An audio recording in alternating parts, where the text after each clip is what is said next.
Hello friends, welcome to AST times channel. Friends, మన యొక్క తెలంగాణ రాష్ట్ర వ్యాప్తంగా ఆధార్ కార్డులు ఉన్న వారికి సంబంధించి రేపటి నుండి డిసెంబర్ 31వ తేదీ వరకు శుభవార్త అయితే చెప్పారండి ప్రభుత్వము. అయితే ఆధార్ కార్డులు ఉన్నటువంటి వారికి సంబంధించిన ఆ శుభవార్త ఏంటి, దానికి సంబంధించిన పూర్తి వివరాలు తెలియజేస్తాను. ఈ వీడియో మీకు నచ్చినట్లయితే లైక్ చేసుకొని ఛానల్ ఫాలో అవుతుంది.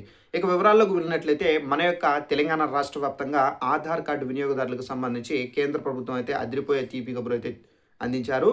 ఆధార్ కార్డులో తమ యొక్క ఈమెయిల్ ఐడి కానివచ్చు అప్డేట్ చేసుకోవాలనుకునే వారికి ఒక అద్భుతమైనటువంటి అవకాశాన్ని అయితే తెలంగాణ ప్రభుత్వం అయితే కల్పించారు. ఇక జూలై 1 నుండి ఈ అమల్లోకి అయితే వచ్చేలా ఆధార్కు ఈమెయిల్ లింక్ చేయడానికి లేదా మార్చడానికి వసూలు చేసేటటువంటి రూ. 75 ఛార్జీని ఏదైతే ఉందో ఆ ఛార్జీని అయితే పూర్తిగా రద్దు చేస్తున్నట్లు యుఐడిఏ అయితే ప్రకటించారు.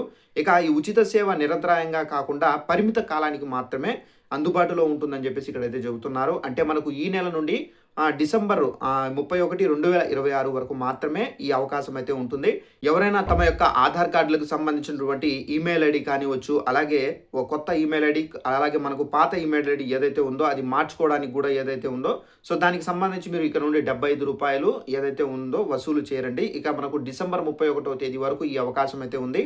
ఎవరైనా మనకు ఆధార్ యాప్లో లేదా అధికారిక పోర్టల్ ద్వారా ఛార్జీలు లేకుండా ప్రజలు తమ యొక్క ఈమెయిల్ అడ్రస్ను మార్చుకోవచ్చు అని చెప్పేసి ఇక్కడైతే చెబుతున్నారు. ఆధార్ కార్డు ఈమెయిల్ ఐడిని లింక్ చేయడం వల్ల వినియోగదారుల భద్రతతో పాటుగా ఎన్నో ప్రయోజనాలు అయితే ఉన్నాయి. ఆధార్కు సంబంధించినటువంటి ఓటీపీ అప్డేటు, అలర్ట్స్, ఆన్లైన్ లావాదేవీల నుండి నేరుగా లేకపోయినా కానీ ఈమెయిల్ ద్వారా ఓటీపీని పొందే సులభంగా పనులు అనేది పూర్తి చేసుకోవచ్చు అని చెప్పేసి, మోసాలను అరికట్టవచ్చు అని చెప్పేసి ఈ ఈమెయిల్ ఐడి అప్డేట్ ఎంతో సహాయపడుతుంది. ఇక ఈమెయిల్ అప్డేట్ కోసం ఆధార్ కేంద్రాల చుట్టూ మీరు అయితే తిరగాల్సిన అవసరం అయితే లేదు. ఇక పైగా ఫీజు కూడా చెల్లించాల్సిన అవసరం అయితే లేదు. కానీ ఎలాంటి ఛార్జీలు లేకుండా నేరుగా మొబైల్ యాప్ ద్వారానే మీరు ఈ ప్రక్రియ అనేది పూర్తి చేసే వెసులుబాటు కూడా అయితే మనకు సామాన్యులకు అయితే కేంద్ర ప్రభుత్వం అయితే కల్పించారు.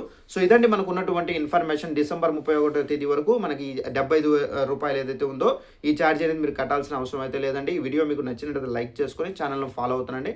Thanks for watching this video. All the best.